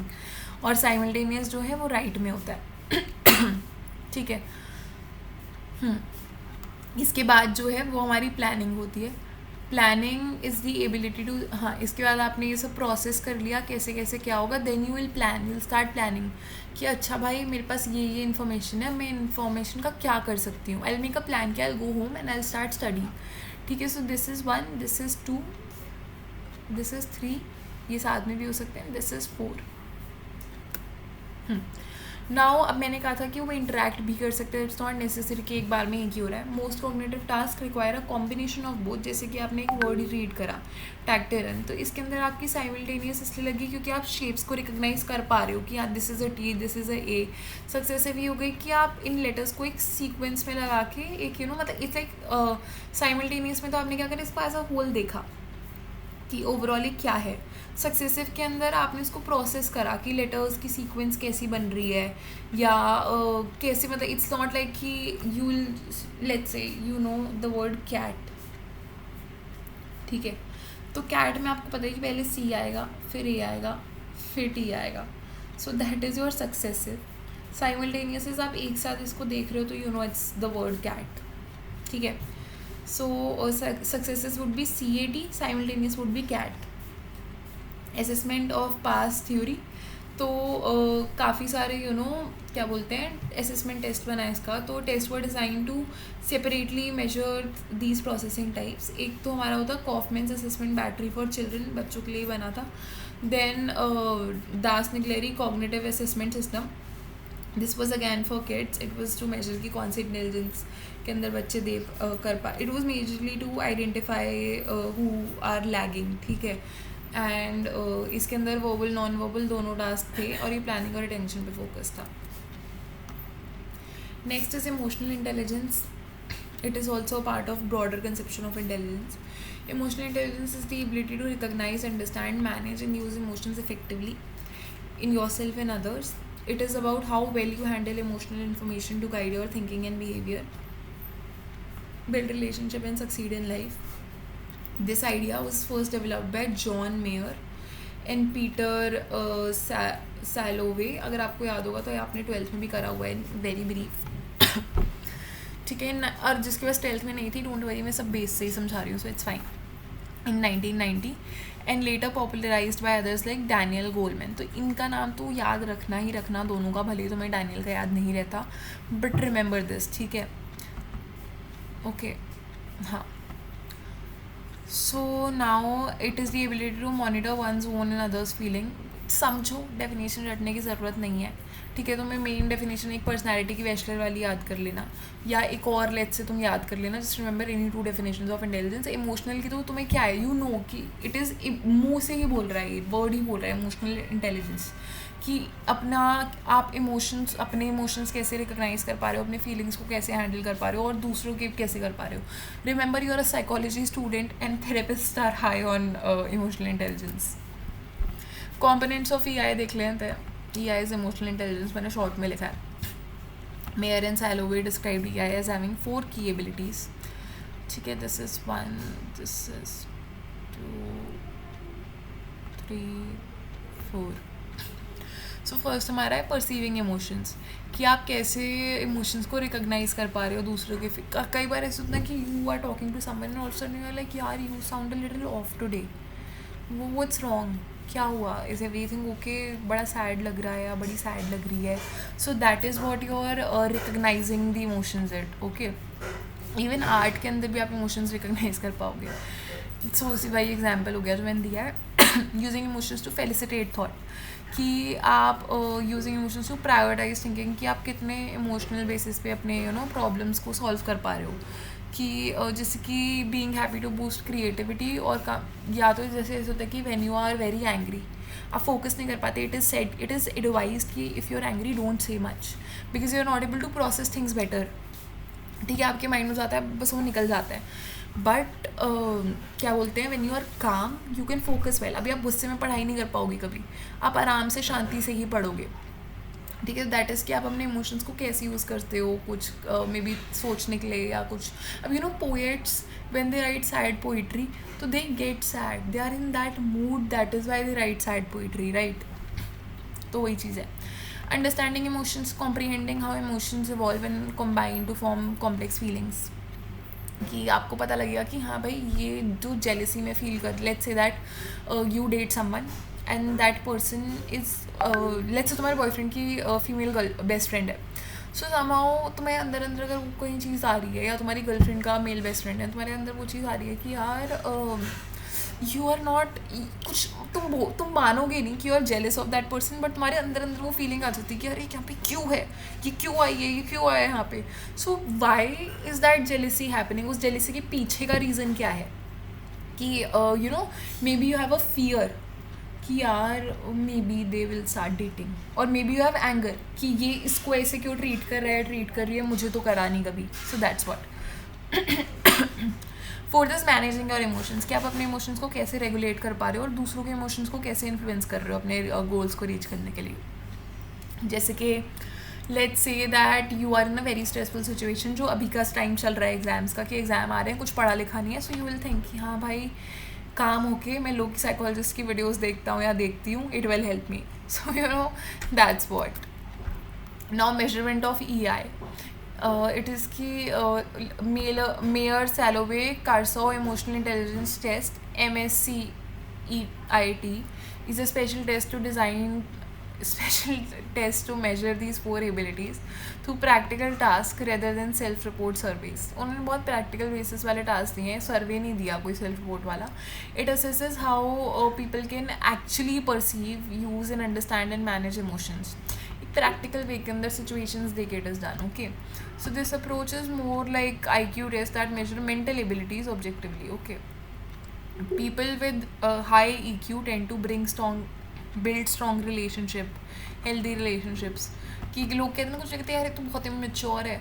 Immature होना is low emotional intelligence. Okay, तो मेजर को हम EQ लिखते हैं. जैसे इंटेलिजेंस के लिए हमारे IQ होता है इंटेलिजेंट क्वेश्चन, वैसे ही इमोशनल इंटेलिजेंस के लिए EQ होता है, that is emotional question. Perform better at work and are in leadership roles because they know how to manage things, right. खुद का भी दूसरों का भी स्ट्रेस को मैनेज करना जानते हैं, नेगेटिव इमोशंस अच्छे से डील कर पाते हैं, बेटर डिसीजंस बना सकते हैं, इम्पल्सिव नहीं होते. ठीक है. Some research suggests that EQ can even predict life success better than traditional IQ areas. मतलब आप कैसे, रिसर्च ने ये तक कह दिया कि अगर आप इमोशनली इंटेलिजेंट हो तो देर आर पॉसिबिलिटीज़ कि आप लाइफ में ज़्यादा सक्सेसफुल होगे, because you will know how to deal with yourself, how to deal with people. तो अगर हमारा ब्रॉडर कंसेप्शन आएगा तो ब्रॉडर कंसेप्शन के अंदर अपनी ये मल्टीपल इंटेलिजेंस की थ्योरी याद कर लेना. ठीक है, हावर्ड गार्डनर का. देन पास्ट थ्योरी देख लेना. Past theory won't really come in broader conception, वो थोड़ा मिक्स मैच हो गया, वो अलग से एज अ थ्योरी याद रखना. एंड इमोशनल इंटेलिजेंस याद रखना, वो स्लाइड ऊपर नीचे हो गया था. And now let's come to heredity, genes and environment. Okay, तो जेनेटिक कॉन्ट्रीब्यूशन कितना है. Intelligence has a strong genetic basis. Heritability coefficients for IQ typically range from 0.5 to 0.7. तो 50 to 70% आपका जो होता है वो जेनेटिक होता है. ट्विन पे स्टडीज़ करी गई हैं, और जैसे कि जो आइडेंटिकल ट्विन्स होते हैं उनका IQ कोरिलेशन इज़ 0.80 चाइल्डहुड से एडल्टहुड तक का.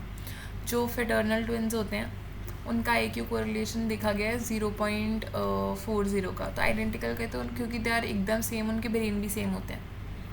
These differences support a strong genetic influence. Increasing genetic impact rate, genetic influence becomes more significant over time as individuals select environments aligned with genetic. तो वही है कि जैसे जैसे आप बड़े होते जाओगे, आपके जो जीन्स में जो चीज़ है, जिस तरीके से यू नो, जो इट्स लाइक बेसिकली जैसे आप बिहेव कर रहे हो, अ lot of that depends on आपकी जेनेटिक इन्फ्लुएंस क्या है.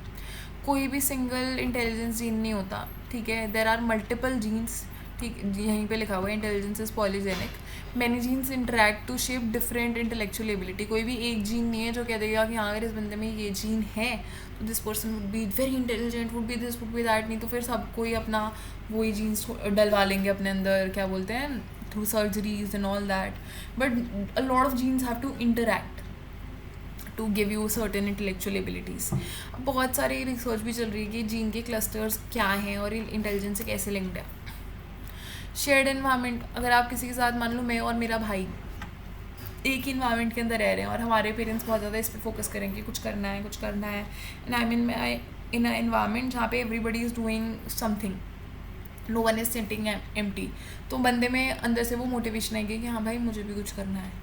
So about 25 to 33% IQ variation is because of the environment. Parenting style कैसे है, स्ट्रिक्ट है, पेरेंट्स पढ़ने पर फोकस कर रहे हैं, बच्चों के नहीं कर रहे हैं, फैमिली इनकम जो है, एजुकेशन है, होम स्टिमुलेशन कैसी है, ठीक है. अनशेयर्ड इन्वायरमेंट जो है, it includes individual specific experiences, कि हर एक बंदे के अपने अलग क्या एक्सपीरियंस है. अब देखो, मान लो जो डिप्राइव्ड इन्वायरमेंट के अंदर बच्चा रह रहा है, जो पॉवर्टी के अंदर रह रहा है, निगलेक्ट में रह रहा है, तो उनके IQ लेवल लो होंगे. वाई? बिकॉज उनको वो ग्रो करने के लिए इन्वायरमेंट ही नहीं मिला गया. Children adopted into enriched home often gain 10-12 IQ points. मतलब मान लो that a person is very deprived and very much of a poverty वाला situation and उसका IQ for example 100, for example 90 है, but they are moved into a very good home जहाँ पे बहुत अच्छे से ध्यान दिया जा रहा है, स्टडीज़ पे भी फोकस हो रहा है, हर चीज़ पे फोकस हो रहा है, then they would gain certain amount of IQ points. IQ correlates 0.40 with SES of rearing family. SES मैंने सोशल इकोनॉमिक सिचुएशन को लिखा है, ठीक है. A better social economic situation means access to quality education. क्यों? क्योंकि आपकी इकोनॉमिक सिचुएशन ही तो बताइए आप कैसे हो, कैसे हो, I don't, okay that came out wrong. आपकी सोशल इकोनॉमिक सिचुएशन बताएगी कि आप किस तरह से, आपकी अपब्रिंगिंग क्या होगी, कि आप कैसे इन्वायरमेंट में रह रहे हो, आप किस तरीके से बात कर रहे हो, आपको कितनी एजुकेशन में. अगर a person does not have let's say lakhs का income per month, they would not be able to afford ना कि वो अपने बच्चों को बहुत हाई लेवल पे प्राइवेट स्कूल में भेज रहा हर चीज़ पे फोकस करा जा रहा है. That's not possible. सो वो है कि अगर आपकी इकोनॉमिक सोशल इकोनॉमिक जो कंडीशंस हैं वो बेटर होती है, तो it is a natural thing कि you would be privileged enough to get quality education. आपका न्यूट्रिशन अच्छा रहेगा, लर्निंग मटेरियल आपको ज़्यादा मिलेगी, इंटेलेक्चुअल स्टिमुलेशन आपकी ज़्यादा होगी, ठीक है. फ्लिन इफेक्ट पे बात करते हैं. फ्लिन इफेक्ट से इसकी आपकी जो IQ होती है वो राइज करती है ओवर पास सेंचुरीज अक्रॉस, राइज करती है जैसे जैसे आपकी जनरेशन्स जो है वो इंक्रीज़ होती जाती हैं. Let's say that my mother had IQ of 95, mine would be 96, 97 for example. तो इसके अंदर उन्होंने स्टडी करा था कि एवरेज IQ स्कोर था risen over past century across many countries, not due to genetics but likely due to improved education, technological exposure, better nutrition, stimulating environments. मेरे parents के टाइम पे इतना यूट्यूब एक्सेस नहीं था, तो वो हर चीज़ जो थी वो खुद से मैनेज करते थे या वो अपनी ट्यूशन टीचर्स पे जाते थे. आज हम लोग के पास we have all the technology, so we are we have more capacity to gain information. So that's what it is. That's why said कि मेरी मम्मा का लेट्स से फॉर एग्जाम्पल 97 था या उनका 101 था, तो माइंड वुड बी 103, ठीक है. So now role of education. Education significantly boost intelligence, especially when learning focuses on critical thinking, problem solving, metacognition. Teachers act as mental coaches, not just information providers. Cognitive skills and memory enhancing strategies are taught early, even with basic content. तो वही आपको किस type का education मिला है, आप किस तरीके के एरिया के अंदर आप बड़े हुए हो. क्या आपके स्कूल ने रोड लर्निंग पे फोकस करा या क्रिटिकल लर्निंग पे फोकस करा. आपके टीचर्स क्या सिर्फ आपके they used to bombard you with information, और they used to actually care कि आप क्या पढ़ रहे हो, ठीक है. Then there are intervention programs. Intelligence research has led to early childhood intervention for at risk children. These programs create stimulating, supportive learning environments, have shown positive long-term effect on IQ, education and even life success. तो इसके अंदर यही है कि अगर आपको पता लग रहा है कि स्टार्टिंग से एक बच्चे का जैसे कि अल्फ्रेड बिनेट का स्टार्ट कहाँ से हुई इंटेलिजेंस का, क्या हुआ था कि French government had funded them, ये कह के कि आप आइडेंटिफाई करो उन बच्चों को जिनको हेल्प की नीड है. So that's what it is कि अगर आप बचपन में ही आइडेंटिफाई कर लो कि हाँ भाई this child is not performing the way that this child is suppose to, तो उनको आप कैसे हेल्प करोगे. बड़ी खोपड़ी बड़ा दिमाग. So yeah, since brain is the center of intellectual activity, scientists have wondered if larger brains meant higher intelligence. Evolutionary brains का साइज तो बड़ा है, कॉम्प्लेक्स थिंकिंग वाले पार्ट्स जो हैं स्पेशली लाइक और सेरेब्रल कॉर्टेक्स हो गया या फ्रंटल लोब हो गए, तो इनके साइज बड़े हैं, ठीक है. तो जब हमने आइंस्टाइन का ब्रेन स्टडी करा तो इट वाज नॉट लार्ज, ऐसे एवरेज से बड़ा नहीं था, but had some areas like parietal lobes that were usually unusually dense with neurons and glial cells. Areas linked to math and spatial reasoning. Glial cells are basically your supporting cells जो आपके neurons को information pass करने में support करते हैं. तो it's not like कि आपका ब्रेन का साइज़ बड़ा हो, बट हाँ इट इज़ सेट कि कुछ पार्ट, जैसे कि आइंस्टाइन का जो पेराइटल लोब था which is associated to math and spatial reasoning, it was comparatively more dense with neurons, ज़्यादा न्यूरॉन्स से ज़्यादा ग्लियल सेल्स के. बट देन इसका कोई बहुत ज़्यादा प्रूफ नहीं है हमारे पास, क्योंकि brain size can not fully explain intelligence.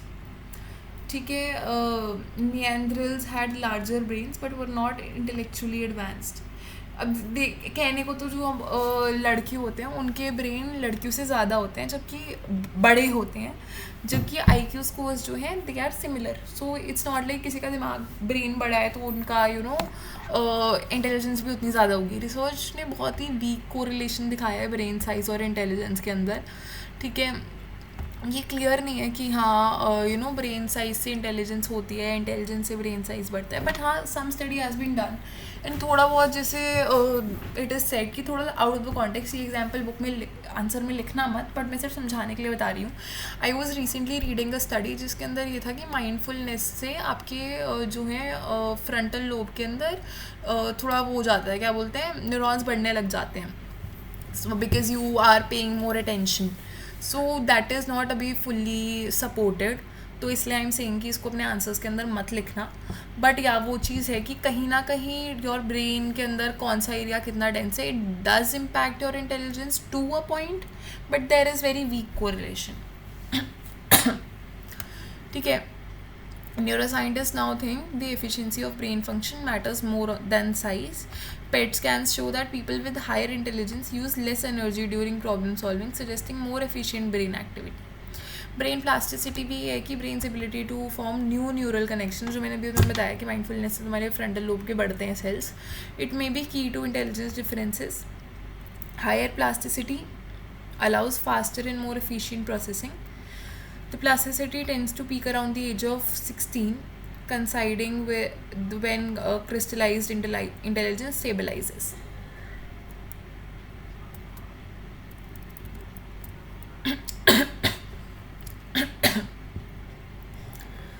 ठीक है, सो एग्जिस्टेंस ऑफ, अब हम देख लेते हैं कि ग्रुप डिफरेंसेस कैसे इम्पैक्ट करते हैं इंटेलिजेंस को.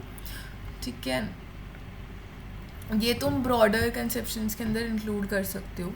So existence of group differences, there are consistent observed differences in average IQ scores among ethnic groups. For example, Japanese children score the highest on average globally. The Asian kid wala stereotype. Within the US, Asian Americans tend to score higher in spatial and mathematical reasoning.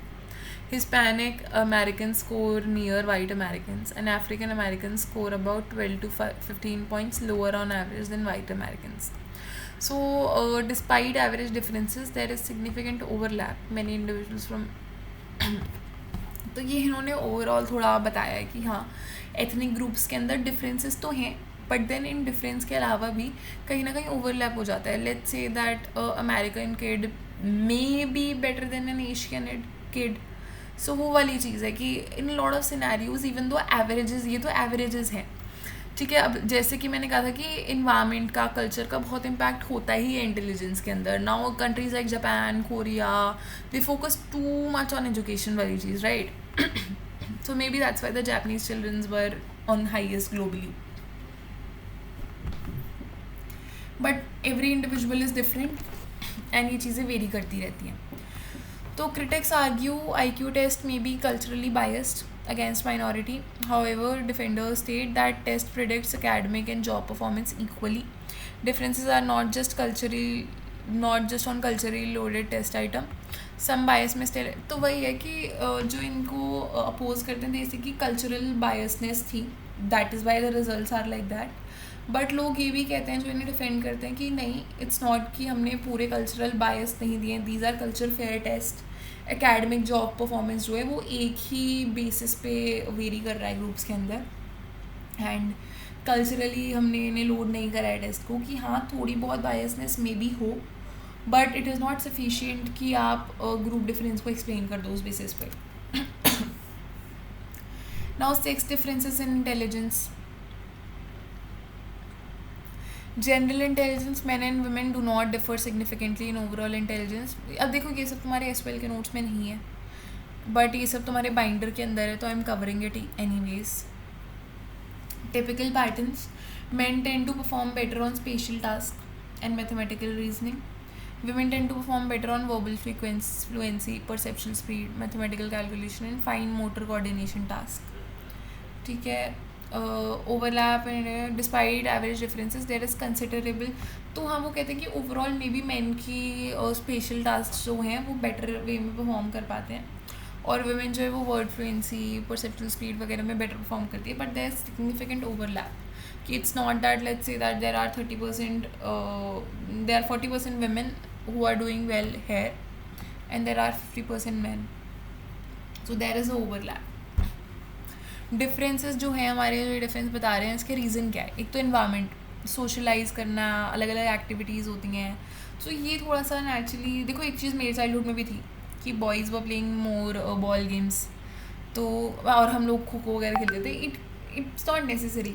सबके life में अलग अलग होता है, सबके that's what there is ना, कि हर situation, हर किसी की सिचुएशन अलग होती है and there is a different impact. मेरी पर्सनल ऐसा था कि till I was in 5th हमारे जहाँ हम रहते थे वहाँ पे only boys use to play cricket. हम लोग नहीं खेलते थे. We were more of a volleyball person, girls. तो that's what it was for me till I was in 5th grade. अब सबकी सिचुएशंस वेरी कर सकती हैं. डिफरेंट एंसेस्टरल रोल्स कि देखो अभी रियलिटी तो किसी को पता नहीं है क्या थी क्या नहीं थी, but as per the research that has been done till now, पहले जो रोल्स थे अपने एकदम बहुत एंसेस्ट्रल टाइम्स पे, सो मेन जो थे वो हंट करते थे, नेविगेट करते थे, और जो वुमेन थी वो बच्चों का ध्यान रखती थी, टूल बनाती थी. ठीक है. सो दैट इज़ वाई उनके एवोल्यूशनरी ही बेसिस पे कॉग्निटिव एबिलिटीज़ अलग हैं. बायोलॉजिकल है थोड़ा बहुत कि हार्मोनल इन्फ्लुएंस होती हैं अलग अलग टाइम पे वो लोगों के, जो ब्रेन डेवलपमेंट में इम्पैक्ट करती है. जैसे कि जो सेक्स हार्मोन्स होते हैं वो हमारी brain organisation, cognitive behavioural differences पे इम्पैक्ट डालते हैं.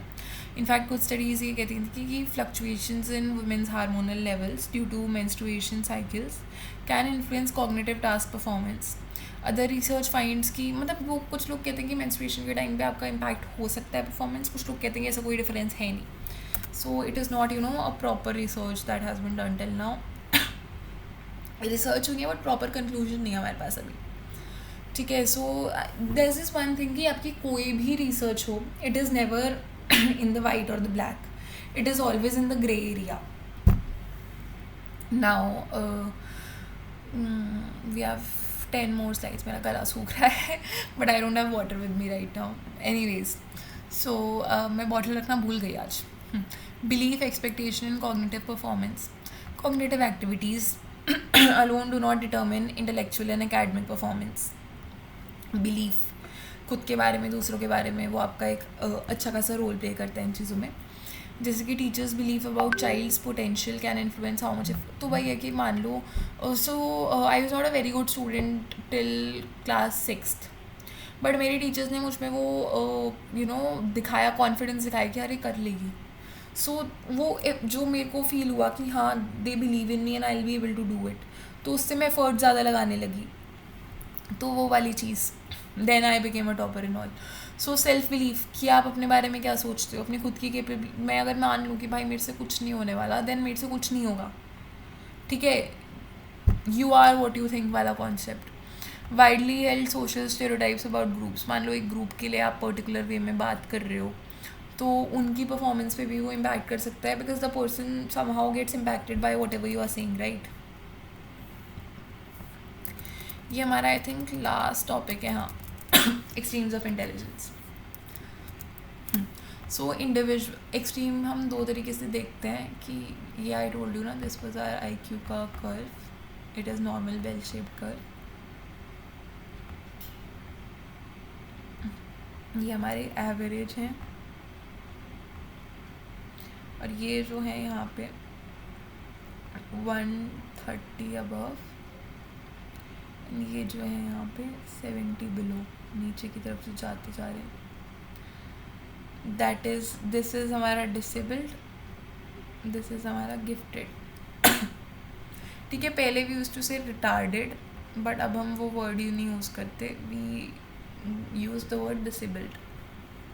ठीक है, individuals with IQ above 130 places them among the top 2 to 10% of the population. उनकी कैरेक्टरिस्टिक्स ये होते हैं कि they are high in abstract thinking, logical reasoning, rapid information processing, high performance in academic और creative domains, made show domain specific intelligence.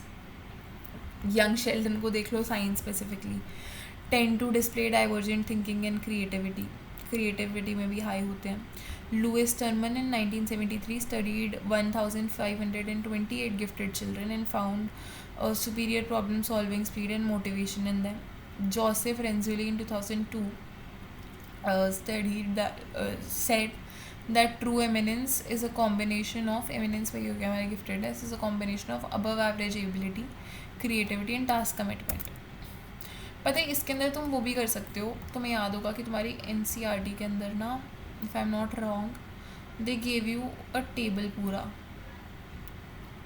उसके अंदर उन्होंने बताया था कि हाँ इतने लोग की IQ इतनी होती है, इतने लोगों की IQ इतनी होती है। If you can include that in your answers that would be great. ठीक है, एंड उसमें भी जैसे तुम्हारा काफ़ी सारा दिया हुआ था कि ये मैंने तुम्हारा सिलेबस से रिस्ट्रिक्टेड बनाया जो जो रेफरेंसेस हैं, but it would be great if you can include other stuff also, जैसे कि टीचर्स कैसे आइडेंटिफाई करते हैं, है ना, प्रोडिजी और गिफ्टेड में क्या डिफरेंस होता है। Prodigy is people who are highly intelligent, but gifted is उससे भी ज़्यादा। Prodigy is in one area, gifted is overall. ठीक है, एजुकेशनल नीड पे देखा जाए तो रेगुलर क्लासरूम्स में नॉट भी चैलेंज। अच्छा, अगर मैंने तुम्हें NCERT ऐसे बोल दिया है, even if you don't do that it's more than enough. अगर ज़्यादा नीड होती तो मैं अपने इसके अंदर PPT के अंदर इंक्लूड करती, बट हाँ वो है कि अगर तुम्हें करना है तो कर देना, it's just adds a point, that's what it is. वैसे this would be enough if you do. Educational need के अंदर रेगुलर क्लासरूम्स में not be challenging enough the person who is too gifted. अगर मान लो 4th क्लास का बच्चा है हु इज़ गिफ्ट, अच्छा let I will give you example of young children only. तो young children who was suppose to be when he was suppose to be in अपना pre school, उसे high school में transfer करा गया था। When he was suppose to be in high school he was transfer to college. Why? Because उसकी mental ability जो थी it was way more than what where he was. Okay, so वही है, lack of opportunities में lead to under achievement. अगर उसको उसी class में छोड़ देते थे, स्कूल से ही बड़ा करते, तो it would lead to under achievement. वो उतना नहीं कर पाता, पोटेंशियल नहीं मीट कर पाता जितना उसने करा। प्रॉब्लम फेस्ड, बोर हो जाएंगे, एलियनेट हो जाएंगे, उन्हें लगा कि यार ये सब तो मुझे आता है, मैं क्यों बैठा हूँ वहाँ पे। अंडर रेगुलेटेरियन पॉलिसीज नीड निगलेक्ट हो जाती है because they need more, right. Due to limited school programs, parents often enroll them in special classes, camps or competitions for stimulation. Disabled और retarded, इनको डिफाइन करा गया है सिग्निफिकेंटली सब एवरेज इंटेलेक्चुअल फंक्शनिंग, जो कि IQ 70 से नीचे होती है, with deficits in adaptive functioning in areas like communication, self care, social skill, functional academics, safety and health, work, leisure and community use. Onset is before the age of 18. Before आपको 18 से पहले ये सब पता लग जाता है, तो यहाँ पे onset नहीं आएगा। You start to realize these things before the person turns 18, notice हो जाता है। अब देखो, हाँ यही टेबल थी, I added it, wow. No, that I was talking about different table, sorry, ये तो बुक के अंदर है। सो माइल्ड डिसेबिलिटी होती है हमारी 50 से 70 के बीच में, क्योंकि मैंने कहा था 70 बिलो। सो वो अपना परफॉर्म कर पाते हैं, फंक्शन कर पाते हैं, बस सपोर्ट होना चाहिए उनके पास थोड़ा सा, सेमी इंडिपेंडेंट होते हैं। मॉडरेट होता है हमारा 35 से 50, needs moderate support in daily life. ठीक है, 20 to 25 बहुत ज़्यादा सपोर्ट चाहिए होता है, कम्युनिकेट भी नहीं कर पाते। बिलो 20 तो they need constant care and they need to be institutionalised, because वो अपने बेसिस पे कुछ भी नहीं है, they are fully dependent on another person. ठीक है यार, मैं ना वो जो टेबल कह रही हूँ, now it won't get out of my mind because I am forgetting it. Because एक होता है हाईली सुपीरियर का टेबल होता है, highly superior are 2.2, I remember it like that, 2.2 then 16 point something, then it was 6.5 5 और 7, आई am not sure. फिर 50% थे हमारे एवरेज। एक बार ना ये रीचेक कर लेना प्लीज़, बिकॉज ये तुम लिखोगे तुम्हारा आंसर और अच्छा लगेगा। So this is superior intellectually, then they are above average, highly intelligent, then they are above average, this is your normal average, then उसके नीचे ये हमारे mild, then moderate, then severe। तो इसमें ये वाली चीज़ थी। प्लीज़ ना नंबर्स वेरीफाई करना एक बार, I will also try to check एक बार। तो ये ऊपर 2.2 था, तो ये ऐसे टेबल था कि दे आर दी एक्सट्रीम्स। तो ये जब तुम ग्राफ अगर बनाओगे अपने आंसर के अंदर ये वाला, तो ये चीज़ ऐड करोगे तो तुम्हारा बहुत अच्छा लगेगा। ठीक है कि यहाँ पे एकदम यहाँ वाली साइड पे 2.2 है, फिर यहाँ पे 16.1 है शायद, फिर उसके बाद 6.7 है या 6.5 है, जो भी है नंबर, तो वैसे करके। ठीक है, प्रोफाउंड इज़ बिलो 20, मैंने बता दिया, एकदम केयर की नीड होती है उन्हें, फुल केयर की नीड होती है। अब इनके कॉजेज़ क्या होते हैं इंटेलेक्चुअल गिफ्टेडनेस या डिफिशिएंसी के? जेनेटिक, कि 28% ऑफ द केसेस के अंदर जेनेटिक होता है। अब इसी के अंदर मैं तुम्हें बताऊंगी वो गैल्टन वाली चीज़। ठीक है, तो पहले कर लेते हैं, उसके बाद because that's not in your syllabus. So over 100 causes बताए गए हैं जेनेटिक के अंदर। डाउन सिंड्रोम जैसे होता है वो काफ़ी कॉमन एग्जाम्पल है जेनेटिक्स में ट्रांसफ़र होने का। बायोलॉजिकल होता है कि अगर आपके एनोक्सी, अगर आपको बचपन में एकदम आपका बर्थ हुआ और you are deprived of oxygen at that time, या मेटर्नल इन्फेक्शन हो गया, कोई सिफिलिस हो गया, रूबेला हो गया, टेट्रोजिन्स हैं या alcohol drug use during pregnancy, तो उन चीज़ों से इम्पैक्ट होता है। इन्वायरमेंटल, की निगलेक्ट नहीं मिला, बहुत ही ज़्यादा डिप्राइव करा, न्यूट्रिशन नहीं दिया, टॉक्सिन्स दे दिए। अब प्रोफाउंड जो है वो मोस्टली हमारे जेनेटिक एक्सीडेंट से होता है, it's not inherited. Mild IQ जो होती है, इट में show familial trends in mild differences में show familial trends in IQ. तो हाँ वही है, माइल्ड में वो होता है कि इट डज़ नॉट, उतना ज़्यादा नहीं रहता, क्या बोलते हैं,